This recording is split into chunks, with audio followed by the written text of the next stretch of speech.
पर आमंत्रित करना चाहूंगा। कंगना जी, बहुत बहुत स्वागत है न्यूज 18 इंडिया के मंच के ऊपर आपका।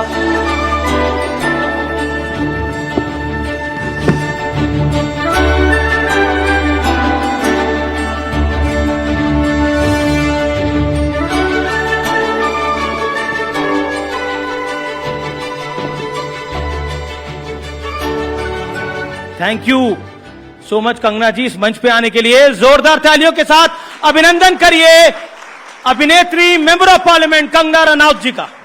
बहुत बहुत धन्यवाद अमीश जी। तो कंगना जी, ये जो नया परिचय लगता कैसा है आपको, सांसद कंगना रनौत? थोड़ा तो गंभीर है, ये मानने वाली बात है कि मेरे लिए काफी गंभीर है। और मैं हमेशा सोचती हूं कि ये एक ऐसा दायित्व है जो, जैसे आप एक्टिंग करके कभी सोच भी सकते हैं कि अच्छी एक्टिंग कर लेते हैं या आज का काम हो गया या अच्छा हो गया, लेकिन ये ऐसा काम है जो खत्म ही नहीं होता है। जितना आप कर लो उतना कम है। ये कंट्रोवर्सी जो है वो आपका पीछा क्यों नहीं छोड़ती? कईयों को पागल कहती हैं, कईयों को स्टूपिड कहती हैं, किसी को बिर सिर पैर का कहती हैं, ऐसा क्यों कह देती हैं आप? देखिए क्या होता है ना, आप अब आउट ऑफ कॉन्टेक्स्ट ऐसे दो चार बातें उठा के सुना रहे हैं कि एज इफ ये इलिजिटिमेट है और मैंने ऐसे ही कह दी। उनके पीछे कोई कॉन्टेक्स्ट है और लार्जर कॉन्टेक्स्ट यही है कि जो बॉलीवुड ने जितना इस देश का कबाड़ा किया है, they should take owners for it. जब हम लोग देखते हैं कि जितने भी ये एक्टर्स हैं वो शो ऑफ के हमारे पास इतने 100 हजारों करोड़ की संपत्ति है, और जब आप देखते हैं कि गुटखा की एड करते हैं, क्या मजबूरियां होगी इनकी कि ये गुटखा की एड करके चबाते हुए आते हैं स्क्रीन पे। ये लोग जो हैं, जब भी कोई भी एंटी नेशनल एजेंडा हो, चाहे हमारी डिप्लोमेसी में, चाहे हमारी इंटरनेशनल डिप्लोमेसी में कोई भी हो, चाहे वो पैलेस्टीन को लेके खड़े होना, ये सब एक लाइन में खड़े हो जाते हैं। एक लाइन में ये मानवता का जो है वो झंडा लेके ये लोग खड़े हो जाते हैं, और देश को जो है जब कुल्हाड़ी मारनी हो तो सबसे पहले पीठ पे ये लोग खड़े हो जाते हैं। 10 लाख, 5 लाख, 2 लाख, 3 लाख रुपए का इनका रेट होता है इसका, चाहे वो स्टोरी डालनी हो या चाहे वो ट्विटर पे डालना हो, ये।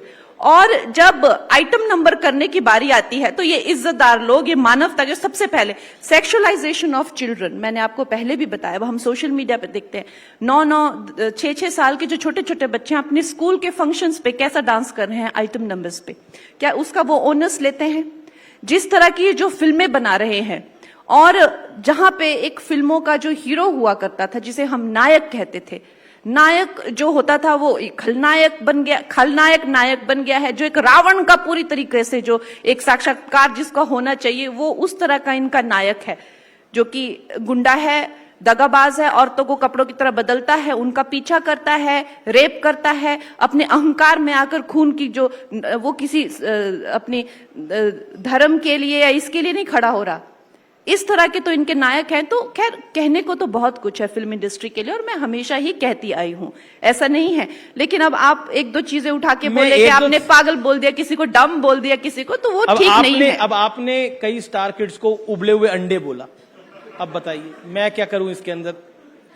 आयुष्मान खुराना को चापलूस बोला, रणबीर कपूर को सीरियल स्कर्ट चेजर बोला। देखिए, अच्छा, आप इनकी ऐसी करण जौहर को चाचा चौधरी, आप इनकी जो है वो, आप इनकी ऐसी वकालत कर रहे हैं जैसे मैं कि, सवाल पूछ रहा हूं, नहीं, आज जैसे कि मानिए ये पता नहीं कहाँ के जो है वो धर्मात्मा हो, ये सही नहीं है। अब करण जौहर में आपको चाचा चौधरी नजर आ रहा है? खैर,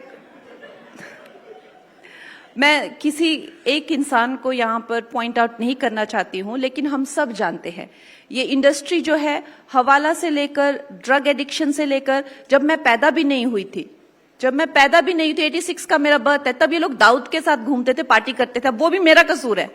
हाँ, फोटोज भी हैं। I am right now in the loneliest corner of the world. ठीक है, तो आप मुझे ये मत बताइए कि मैंने इसको ये बोला, मैंने उसको वो बोला। मैं अपने निजी स्वार्थ के लिए होता तो मैं इनकी ईगो पे थोड़ा क्या मैं बता देता हूं। बॉलीवुड में खान्स के साथ काम करने के लिए एक्ट्रेस को लगता है कि अगर खान्स के साथ मौका मिल जाए तो उससे बढ़िया कुछ नहीं हो सकता। बजरंगी भाईजान आपने सलमान खान के साथ छोड़ दी, जीरो फिल्म आपने शाहरुख खान के साथ छोड़ दी, क्यों? अभी पंगा ही तो है। सलमान खान शाहरुख खान को कौन मना करता है बॉलीवुड में? अमीश जी, ऐसा नहीं है कि मैं एक वक्त था जब मैं चाहती थी कि मैं इन सब के साथ काम करूं, लेकिन 10 साल का मेरा संघर्ष रहा है जब मुझे सबने डिसमिस किया, इसका कुछ नहीं होने वाला, क्योंकि एक नॉर्मल सा जो फॉर्मेट होता था, आइटम सॉन्ग करो, 2 गाने करो, कॉमेडी सीन, उसमें मैं फिट नहीं होती थी। तो जब मुझे वो काम नहीं मिला, मुझे एक अलग तरीके से सफलता मिली, चाहे क्वीन हो, तनु वेड्स मनु हो, मणिकर्णिका हो। एक महिला ने अपना एक वजूद पाया इस इंडस्ट्री में, और ये इस जनता का मेरे लिए प्रेम रहा है। लोगों की फिर मैं क्यों किसी के साइड में खड़े होकर एक साइड रोल करूं, चाहे वो 2 सीन में आइटम नंबर क्यों करूं। शाहरुख खान के साथ भी, सलमान खान के साथ नहीं, तो आपको क्या लगता है, आप इस तरह के उनके नाम उछाल के क्या प्रूव करना चाह रहे हैं? क्या कोई बड़े वो क्या है, वो क्या प्रूव करना चाह रहे हैं आप?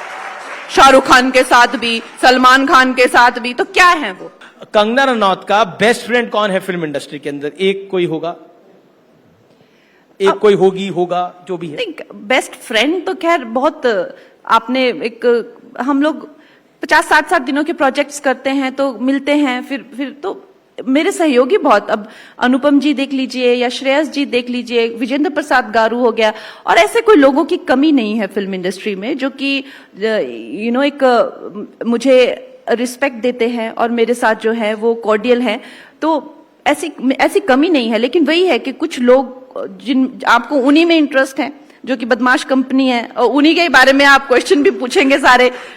अब चलिए, अब मैं कुछ राहुल गांधी, आपका फेवरेट टॉपिक, उस पर सवाल पूछ लेता हूं। राहुल गांधी पर जब आप चुनाव लड़ रही थी और आपने मेरे साथ ही साक्षात्कार किया था, आपने राहुल गांधी पे क्या बोला था, मैं आपको सुनवा देता हूं, वो बाइट सुनते हैं। राहुल गांधी को देख के तो मुझे सच में तरस ही आता है। और क्यों आता है आपको तरस? मुझे वो बहुत बेचारे लगते हैं। मैंने वो नजारा देखा था, वो जाके प्रधानमंत्री को के गोद में बैठ के उनको हक कर लिया और कहते मोहब्बत की दुकान मुझे खोलनी है, फिर जाके ऐसे आंख मार दी। क्या मतलब, वो एक कार्टून कैरेक्टर यार, कम ऑन यार, मुझे हंसी आती है, मुझे एकदम कार्टून लगते हैं वो। राहुल जी आपको कार्टून लग रहे थे तब, अब संसद में आपके साथ बैठते हैं, आपके विचार थोड़े बदले?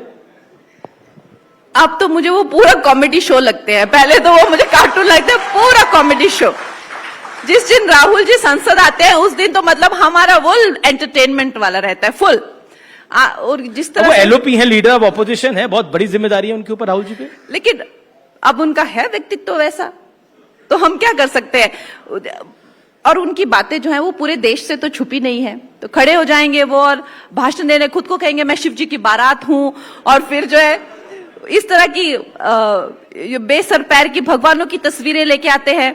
और सबसे उनका जो, जैसे हम स्कूल में होता है ना, स्कूल में कहते हैं ना, ओ पीछे देख ऐसे करके, तो जब भी हमारे प्राइम मिनिस्टर बोलने लगते हैं ना, तो वो हमेशा उनको ओ पीछे देख, अपने पीछे देख, ऐसे करके चिल्लाते, डिस्ट्रैक्ट करने के लिए। और फिर अगर फिर भी नहीं डिस्ट्रैक्ट करे तो सबको ऐसे करके उनके जहां पे प्राइम मिनिस्टर बोल रहे होते हैं, जो वेल रहता है, उसमें आके वो लोग जो चिल्लाने लगते हैं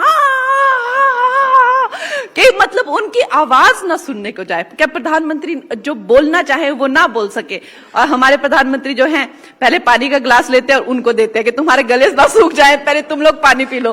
तो इस तरह का वहां पे कॉमेडी शो चला होता है। और मैं सोचती हूँ कि ये लोग लीडर ऑफ ऑपोजिशन है, कि ये इनकी स्ट्रैटेजी है कि अगर हमें प्रधानमंत्री जी के सामने कुछ स्मार्ट नहीं बोल पाए तो चिल्लम चिल्ली करके जो है उसको, तो खैर he needs to grow up. और अब भी he needs to grow up, he is 50+, आप कह रहे he needs to grow up.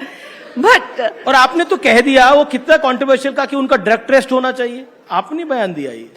अगर आप उनको देखेंगे कि जिस तरह से वो पार्लियामेंट में बैठे होते हैं, कितनी देर तो उनकी आंखें ये ऐसे पूरी ऐसे हो गया, वो एक टक दृष्टि से वो एक जगह देखते रहते हैं। तो आई don't no, he just blacks out. वो कंसंट्रेशन हो उनका। यार अब मुझे नहीं पता, मैंने कहा कि होना चाहिए drug test. I don't know if he does drugs और नॉट। और अब भी उन्होंने बाहर जाके, अगर आप देखें जिस तरह से मतलब क्या मैं कहूं, एक तरह से देश की नजरों में गिर जाना, क्या क्या उन्होंने बाहर जाके कहा कि महिलाओं को, जो बीजेपी है वो महिलाओं पे शोषण करती है, अत्याचार करती है, और उनको खाना बनाने को कहती है और ज्यादा नहीं बात करने को कहती है। क्या आप सोच सकते हैं इस तरह की बातें कर रहे हैं वो, जिनका कोई लॉजिक नहीं है। और हमारे जो देश है उसमें सरदार जो है पगड़ी नहीं पहन सकते, गुरुद्वारा नहीं जा सकते। मतलब कोई सर पैर ही नहीं किस बात का। जैसे एक छोटा बच्चा जाके कहीं रोना कि मुझे ये खिलौना नहीं मिला, उस तरह की बातें वो करते हैं।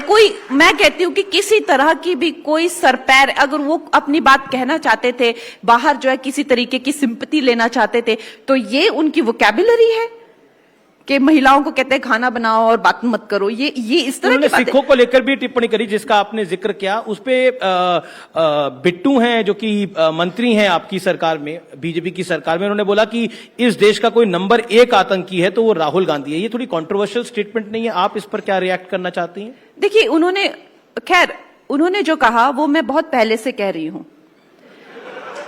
मैं बहुत पहले से कह रही हूं कि वो एक शख्स, हम लोग क्या, हमने भी बचपन में ऐसे लोग देखे हैं कि एक मेटाफोर के रूप में जो लड़की आपको नहीं मिले तो आप उस पे एसिड फेंक दो, ऐसे भी लोग होते हैं। तो हमारा जो देश है, अगर उन्होंने नहीं चुना तो इसको बर्बाद कर दो। चाहे वो नेशनल सिक्योरिटी हो, उसकी बातें हो, अमेरिका में जाके वो कहते हैं कि आपको भारत में इंटरफेयर करना चाहिए, चाहे वो आज मैं राहुल गांधी से पूछना चाहती हूँ, क्या वो भिंडरनवाले को खालिस्तानी मानते हैं या नहीं? क्या वो उसको टेररिस्ट अगर वो इस बात का जवाब दे देना तो मैं अपने शब्द वापस ले लूं। अगर वो इंसान में जिसने हमारे प्रधानमंत्री को, जिसको वो दादी कहते हैं, जिसने 35 गोलियों से उसको छन्नी किया था, एक बूढ़ी औरत को तो 35 गोलियां चाहिए थी उसको मारने के लिए, वो तो एक गोली से भी मर सकती थी। उसको अगर वो कह दे कि वो आतंकी थे, I will take all my words back. मैं तो पार्लियामेंट नहीं जाऊंगी दूसरी बार अगर वो बंदा बोल दे। He is a very dangerous person because he is stupid. Rahul Gandhi is a dangerous person. वो एलओपी है पार्लियामेंट के अंदर, आप कह रही है डेंजरस है, क्यों? आप जहरीले भी उनको कह चुकी हैं पहले। क्योंकि जिस तरह से अब डेस्परेट मेजर्स जो हमने सुना हुआ है ना, कि वो ही इज सो डेस्परेट कि ये तो होने नहीं वाला है, तो अब जिस तरह से जो भी है वैसे वो हम पार्लियामेंट में हम साक्षात देखते हैं। हुड़दंग मचाने लग जाते हैं वो लोग, उछलने लग जाते हैं, सामने आ जाते हैं राक्षसों की तरह, ऊपर नीचे चिल्लम चिल्ली करने लग जाते हैं जोर जोर से।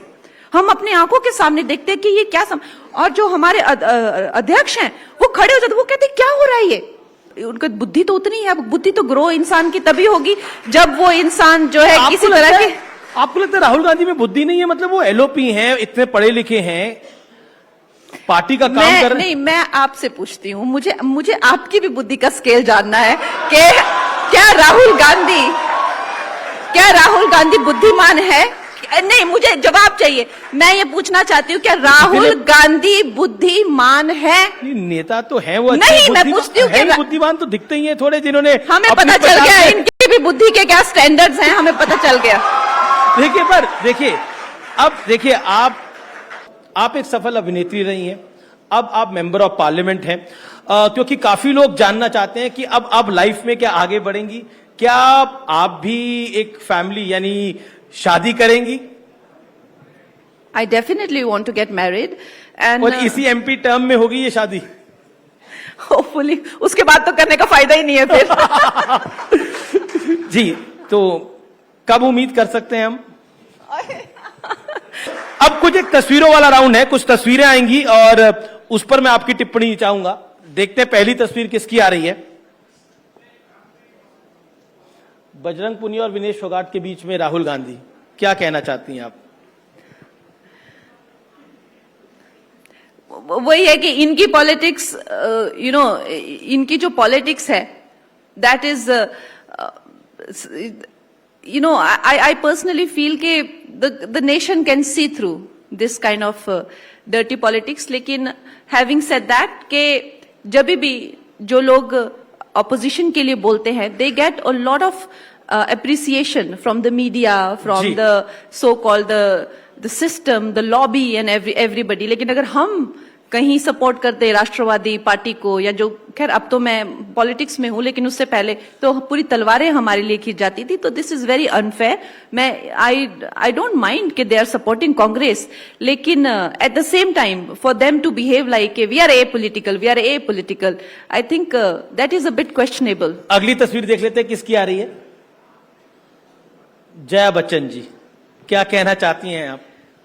जया बच्चन जी हमारी एक बहुत ही यशस्वी ये एक अभिनेत्री हैं हमारी फिल्म इंडस्ट्री की, and honestly she is known for her short temper, But at the same time, I would like to give her the acknowledgement and due credit कि in those times आप सोच सकते हैं वो क्या जमाना था 70s का, जहां पे महिलाओं को एक शरीर उनका भुनाना, एक लाइटिंग में और ये सब, उस टाइम पे उन्होंने गुड्डी जैसी फिल्में करी, उन्होंने एक महिलाओं को लेके एक सशक्तिकरण का मैसेज दिया, और उसके बाद भी I think she is one of the most dignified women in the film industry.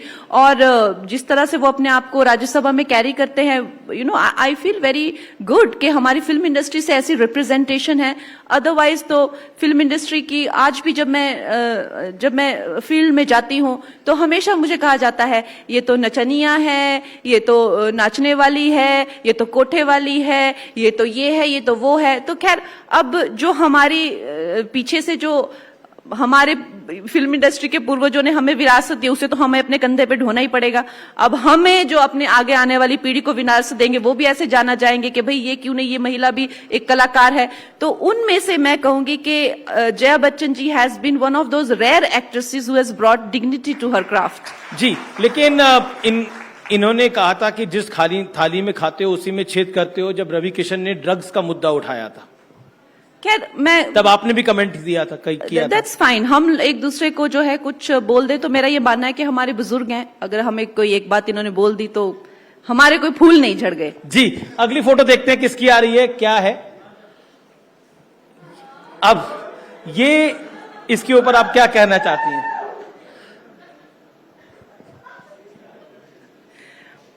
यार, ये मेरे को एक्टर रह चुके हैं और मुझे इतनी सफाई जो मेरे और चिराग की फोटो को लेके देनी पड़ती है हर जगह जाके, तो अभी सच में लगता है कि कुछ है क्या, हमें भी ऐसा लगता है कि कुछ है क्या।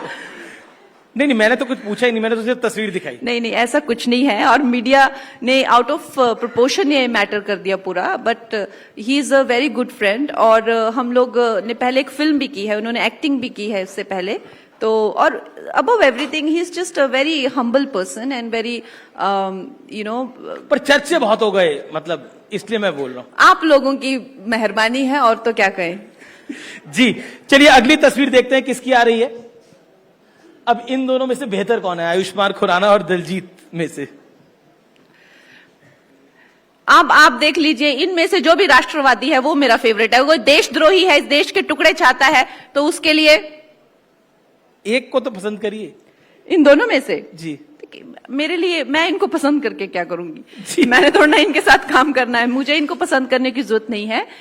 द थिंग इज दैट ये जो भी हैं, I think they should respect women. और इनमें से अधिकतर जो है शुरू में मेरे फैन होते हैं, फिर बाद में ये लोग क्या करते हैं कि किसी एक ग्रुप में आने के लिए जो है, मेरा तो ये मानना है कि ठीक है, आपको किसी ग्रुप में आना है आप जाइए, लेकिन क्या जरूरी है कि आपको मेरा सहारा लेके मुझे ही नीचा दिखा के या मेरे बारे में मीडिया में कुछ गंद बोल के या मुझसे लड़ाई करके ही आप उनके फेवरेट बन सकते हो? ऐसी फ्रेंडशिप कभी नहीं टिकेगी। आप फ्रेंडशिप अपने दम पे करिए, मुझे यूज करके मत कीजिए। चलिए एक सवाल, क्योंकि आपने बॉलीवुड में ग्रुप्स की बात करी, बॉलीवुड में है कितने ग्रुप, ये तो जनता के सामने आना चाहिए। जब आप इतनी बातें बोलती हैं कितने ग्रुप, 2-3 तो हमें पता है। देखिए, खैर, बॉलीवुड में एसेंशियली जो है, आप जो है when you are an individual ना, जिसकी कुछ ज्यादा self respecting individual, self respect, self sufficient individual. अगर आपको ड्रग्स की आदत है, वो लत है आपकी, वो एक आपकी मजबूरी है, तो आपको ग्रुप में रहना पड़ेगा ना भाई। कौन लाके देगा, कौन करेगा, किधर करेंगे, कैसे करेंगे, कहां से सप्लाई होगी, ग्रुप चाहिए ना आपको। ठीक है, अब आपको, अगर आपको और कोई लतें हैं उसके लिए भी आपको ग्रुप चाहिए। अब आपका जो है इस तरह से आपका जो फॉर्मेट है कि people can see कि you're not talented or you don't have appearance or you don't have the kind of it takes, तब भी आपको ग्रुप में रहना पड़ेगा। तो लोगों की जिसकी जो जरूरतें होती हैं, उन जरूरतों को पूरा करने के लिए लोग एक ग्रुप में रहते हैं। तो उस तरह के ग्रुप हैं, अपने अपने ग्रुप्स हैं। कोई शराबबाजी के ग्रुप हैं, कोई और के ड्रगबाजी के हैं, कोई नेपोटिज्म माफिया के ग्रुप है, बहुत ग्रुप। आपको कौन से ग्रुप में जाना है, क्वेश्चन वो है। मुझे तो किसी ग्रुप में नहीं जाना, मेरा नहीं तो आप क्यों? मैं तो नेटवर्क 18 ग्रुप में हूं। चलिए अगली फोटो देखते थे किसकी आ रही है और क्या पॉइंट है। पीएम बेहतर कौन है, इंदिरा जी या प्रधानमंत्री? ये क्या क्वेश्चन है? ये कोई क्वेश्चन ही नहीं है। हमारे प्रधानमंत्री जो सूरज की तरह चमकते हैं, पूरे विश्व को रोशन करते हैं, वो हमारे सबसे सर्वश्रेष्ठ है जी। क्योंकि इंदिरा जी का आप किरदार निभा रही हैं, इसलिए मैंने ये सवाल पूछा। हाँ, तो उनकी मैं किरदार निभा रही हूं, लेकिन उनके एक जो उनका जो करियर है उस पे जो इतना बड़ा धब्बा जो लगा हुआ है इमरजेंसी का, जो उन्होंने इतनी बड़ी गलती कर दी जो लाइफ में, वो आई थिंक कहीं ना कहीं उसने सारे उनके काम को जो है वो ओवरशैडो कर दिया। इसीलिए हमने इमरजेंसी फिल्म बनाई है। और हमारे जो प्रधानमंत्री है वो शायद ही, मैं तो कहूंगी विश्व के शायद एक मात्र ऐसे नेता होंगे, कभी कोई करप्शन चार्ज उन पे नहीं है, कोई घोटाला चार्ज उन पे नहीं है, कोई इस तरह की कोई भी, कितने इनके टाइम में हर जगह जो है प्रेसिडेंट रूल झटपट सरकारें रद्द कर दी जाती थी, टेगो एक भी दाग उनके चरित्र पे नहीं है, और इसीलिए तो उनको मर्यादा पुरुषोत्तम कहते हैं। बहुत बहुत शुक्रिया कंगना जी, आप आई हमारे मंच के ऊपर, आपने अपनी बात को रखा। लेकिन चलते चलते देश में लोकतंत्र सशक्त है ना, मोदी सरकार में लोकतंत्र को तो कोई खतरा नहीं है, क्योंकि राहुल जी को अक्सर लगता है कि लोकतंत्र समाप्त कर देंगे मोदी जी, बोलते रहते हैं। देखिए हमारी जो सरकार है उसका जो स्लोगन है सबका साथ सबका विकास, नेशन फर्स्ट, तो इस तरह के स्लोगन्स के साथ, इस तरह की जो हमारी जो सोच है उसके साथ हम चलने वाले हैं। और जिसे कहते हैं ना, जब हाथी चलते हैं तो कुत्ते भौंकते हैं, तो आई वुड से कि अगर हमारी देश की जो इकोनॉमी है वो 11वें से अब तीसरे स्थान पे, चौथे स्थान पे है, तो कहां हम आज हमारे नेता जो है विश्व के सबसे ज्यादा लोकप्रिय नेता है, आज हम उस दौर पे है। आज हमें जो विंग्स जो है नरेंद्र मोदी जी ने दिया, चांद पे लैंड किए हैं, तो बोलने वाले जिन्हें जलन होती है वो तो बोलेंगे ही, लेकिन अगर किसी को खतरा है यहाँ पे इस देश में आज, तो वो है भ्रष्टाचारियों को खतरा है, सिर्फ भ्रष्टाचारियों को खतरा है, और उनको खतरा रहेगा। बहुत बहुत शुक्रिया, बहुत बहुत शुक्रिया आपका हमारे साथ इस मंच पर आए। जोरदार तालियां कंगना रनौत के लिए।